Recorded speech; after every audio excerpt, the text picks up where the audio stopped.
நேர்கோட்டு உந்த அழிவின்மை விதி. நேர்கோட்டு உந்த அழிவின்மை விதி. அழிவின்மை அப்படின்னா என்ன?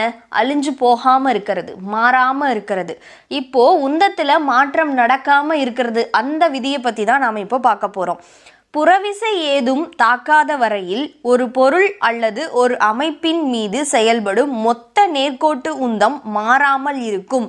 இப்போ ஒரு பொருள் ஒரு நேர்கோட்டில் இயங்கிட்டு இருக்கு அப்படின்னா அதில் உந்தம் நடக்குது, 2-3 தடவை உந்தம் நடக்குது, தூண்டப்படுது அப்படின்னாலுமே அதில் எக்ஸ்ட்ராவாக வேற விசைகள், அந்த பொருட்கள் அதுவாக மோதிக்கிறது இல்லாமல் வெளிப்புறத்திலிருந்து வேற விசைகள் அது மேலே செயல்படாத வரைக்கும் அது அதோட உந்தம், மொத்த உந்தம்ன்றது நேர்கோட்டில் தான் இருக்குன்னு சொல்கிறாங்க. இதை இன்னும் ஈஸியாக புரிஞ்சுக்கணும் அப்படின்னா, இப்போ 2 பால் இருக்குது, 2 பாலையும் நாம் ஸ்ட்ரைட்டாக நேர்கோட்டில் வச்சு உருட்டி விடுறோம்.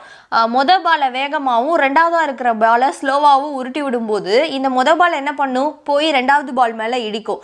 அப்போது 2வது பாலோட ஸ்பீட் என்ன ஆகும்? இன்க்ரீஸ் ஆகும். மொதல் பாலோட ஸ்பீட் சேஞ்ச் ஆகும் இல்லையா, மோதினதுக்கு அப்புறம். ஸோ இந்த மாதிரி சேஞ்சஸ் நடந்தாலும் இது அதுங்களுக்குள்ளேயே நடக்குது. அப்போது அங்கே எந்த உந்த மாற்றமும் நடக்காது. இதுவே புறவிசை, நான் வெளிப்புறத்திலிருந்து எக்ஸ்ட்ராவாக மறுபடியும் ஒரு தடவை தள்ளுறேன் அப்படின்னா மட்டும்தான் அங்கே மாற்றம் நடக்கும்.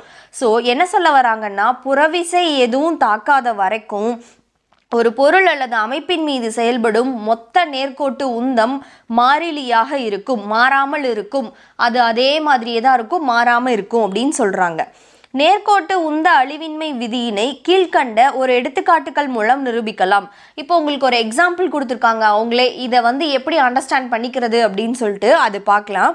நெக்ஸ்ட் படம் பாருங்க. படம் 1.7 நேர்கோட்டு உந்த அழிவின்மை விதிவினை நிரூபித்தல்.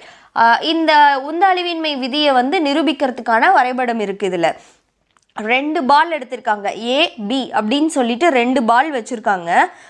ஏ மற்றும் பி என்ற இரு பொருட்களின் நிறைகள் முறையே M1 மற்றும் M2 என்க. இப்போ ஏ பாலோட நிறை M1, பி பாலோட நிறை M2 அப்படின்னு எடுத்துக்கிறோம். அவை நேர்கோட்டில் பயணிப்பதாக கொள்வோம். அது ரெண்டும் ஒரே ஸ்ட்ரெயிட் லைனில் ட்ராவல் பண்ணிட்டு இருக்கு. U1 மற்றும் U2 என்பவை அவற்றின் ஆரம்ப திசைவேகங்களாக கொள்வோம். U1ம் U2ம் அது ஸ்டார்டிங்கில் இருக்கிற திசைவேகம். அந்த ஏபிங்கிற அந்த 2 பொருட்களும் ஆரம்பிக்கும் போது ஆரம்பத்தில் இருக்கிற திசைவேகம் எவ்வளோ அப்படின்னா U1 U2 அப்படின்னு சொல்லியிருக்காங்க. பொருள் ஏ ஆனது பியை விட அதிக திசைவேகத்தில் செல்வதாக கருதுவோம். இப்போ ஃபஸ்ட்டு போகிற இந்த ஏங்கிற பொருள் பியை விட அதிக வேகத்தில் போகுது, அதிக திசைவேகத்தில் போகுது அப்படின்னு நாம் கன்சிடர் பண்ணிக்கலாம். அப்போது திசைவேகம் எப்படி இருக்கும்? U1 greater than U2. அப்போ U1 திசைவேகம் அதிகமாகவும் U2 திசைவேகம் கம்மியாகவும் இருக்கும். T என்ற கால இடைவெளியில் பொருள் ஏ ஆனது பியின் மீது மோதலை ஏற்படுத்துகிறது. இப்போ 2 பேரும் மூவ் பண்ண ஸ்டார்ட் பண்ணிட்டு ஒரு கொஞ்சம் டைம் கழிச்சு அந்த டைமை தான் Tன்னு எடுத்துக்கிறாங்க. என்ன பண்ணுதுன்னா, ஏ பி மேலே மோதுது. ஏன்னா நம்ம ஃபஸ்ட்டே சொன்னோம் இல்லையா, ஏ ஃபாஸ்ட்டாக மூவ் ஆகிட்டு இருக்கு. பியை விட ஏ ஃபாஸ்ட்டாக இருக்கிறதுனால ஏ போய் என்ன பண்ணும்? முன்னாடி போயிட்டு இருக்க பி மேலே மோதும். ஏ பி மேலே மோதலை ஏற்படுத்துது. மோதலுக்கு பிறகு அப்பொருள்கள் அதே நேர்கோட்டில் V1 மற்றும் V2 திசைவேகத்தில் பயணிப்பதாக கொள்வோம். இப்போ மோதலுக்கு அப்புறம் என்ன நடக்கும்? ஏ மோதுனதுனால அதோட ஸ்பீடில் சேஞ்ச் நடக்கும். ஏ பி மேலே மோதுனதுனால இது இன்னும் எக்ஸ்ட்ராவாக தள்ளி இன்னும் கொஞ்சம் ஸ்பீடப் ஆகிருக்கும் இல்லையா? இப்போ 2 பேரோட திசைவேகத்திலையும் மாற்றம் நடந்திருக்கும். அதை தான் V1 V2 அப்படின்னு கன்சிடர் பண்ணிக்கிறோம். நியூட்டனின் 2ஆம் விதிப்படி, நியூட்டனோட செகண்ட் லா பார்க்கும்போது அதில் ஒரு ஃபார்முலா பார்த்துருப்போம். F = m × v - u / t அப்படின்றது தான் நியூட்டன் 2ஆம் விதியோட ஃபார்முலா. அந்த ஃபார்முலாவை இங்கே எடுத்துக்கிட்டோம் அப்படின்னா, பியின் மீது ஏ செயல்படுத்தும் விசை, பி மேலே ஏ மோதும் போது ஒரு விசை ஏற்படுத்திச்சு இல்லையா, அதை என்னன்னு சொல்லலாம்? FA = m2 × v2 - u2 / t அப்படின்னு சொல்லலாம். பி மீது ஏ ஏற்படுத்துறதுனால FA = இந்த M2 V2 U2 எல்லாமே இது எல்லாமே செகண்ட் ஒன்னோடது 2ல் வருது.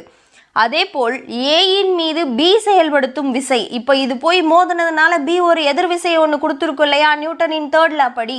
அப்போ பி ஏ மேலே செலுத்தப்பட்ட விசையை எப்படி எழுதலாம்?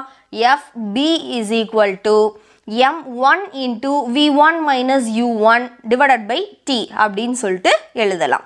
நியூட்டனின் மூன்றாம் விதிப்படி ஏயின் மீது செயல்படும் விசையானது பியின் மீது செயல்படும் விசைக்கு எதிர் விசைக்கு சமம். இப்போ என்னன்னா நியூட்டனோட தேர்ட் லா என்ன சொல்லுது, ஒரு பொருள் இன்னொரு பொருள் மேலே மோதும் போது அது இது மேலே ஒரு எதிர் விசையை கொடுக்குன்னு சொல்லுது. அப்போது ஏ வந்து பி மேலே மோதும் போது என்ன நடக்கும், பி ஏ மேலே ஒரு எதிர் விசையை கொடுக்கும். அப்போது விசை இஸ் ஈக்குவல் டு எதிர் விசை அப்படின்னு சொல்லலாமா. அப்போது FA FP is equal to minus FA. FP வந்து எஃப்ஏ மேலே கொடுக்கறது என்னது, எதிர்விசை.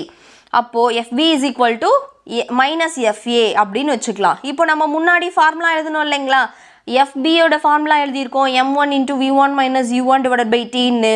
அதுக்கப்புறம் எஃப்ஏக்கு எழுதியிருக்கோம் இல்லையா, minus m2 × v2 minus u2 divided by t. இதை சிம்பிளிஃபை பண்ணியிருக்காங்க. இதை எப்படி சிம்பிளிஃபை பண்ணணும் அப்படின்னா உங்களுக்கு நான் கொடுத்துருக்கேன் பிக்சர் பாருங்கள். ஃபஸ்ட்டு ரெண்டு பக்கமும் இருக்கிற டி டிவைடட் பைல இருக்குது, அதனால் டீயை கேன்சல் பண்ணிடுறோம். கேன்சல் பண்ணதுக்கப்புறம் என்ன வரும், m1 × v1 minus u1 is equal to minus m2 × v2 minus u2 அப்படின்னு வரும். அதுக்கப்புறம் இப்போ ரெண்டு பக்கமும் இந்த m1 வந்து நம்ம இந்த ப்ராக்கெட்குள்ளே மல்டிபிள் பண்ணி எழுதலாம், இந்த சைடு இருக்கிற மைனஸ் m2 ப்ராக்கெட்குள்ளே மல்டிபிள் பண்ணி எழுதலாம். அப்போ என்ன வரும், m1 × v1 minus m1 × u1 is equal to minus m2 × v2 என்ன ஆகிடும், மைனஸ் m2 v2.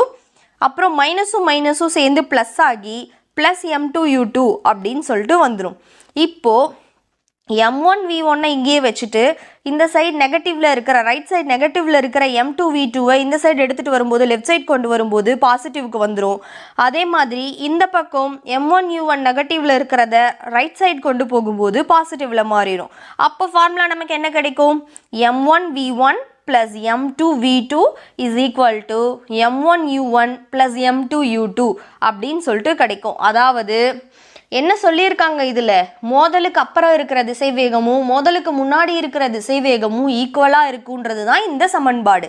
மேற்கண்ட சமன்பாடு இந்நிகழ்வில் வெளிவிசையின் தாக்கம் ஏதும் இல்லாத போது மோதலுக்கு பின் உள்ள மொத்த உந்த மதிப்பு மோதலுக்கு முன் உள்ள மொத்த உந்த மதிப்பிற்கு சமம் என்பதை காட்டுகிறது. மோதலுக்கு பின்னாடியும் முன்னாடியும் இருக்கிற உந்த மதிப்புன்றது வந்து சமம் தான் அப்படின்னு சொல்லிட்டு இந்த சமன்பாடு ப்ரூவ் பண்ணுது. இது பொருளின் மீது செயல்படும் மொத்த உந்தம் ஒரு மாறிலி என்ற நேர்கோட்டு உந்த அழிவின்மை விதியினை நிரூபிக்கிறது. இந்த சமன்பாடு எதை நிரூபிக்குது அப்படின்னா, ஒரு பொருள் மீது செயல்படுற மொத்த உந்தம் நேர்கோட்டு உந்தம்ன்றது ஒரு மாறிலியாக இருக்கும் அப்படின்றத இந்த நேர்கோட்டு உந்த அழிவின்மை விதி வந்து நிரூபிக்கின்றது அப்படின்னு சொல்லிட்டு சொல்கிறாங்க.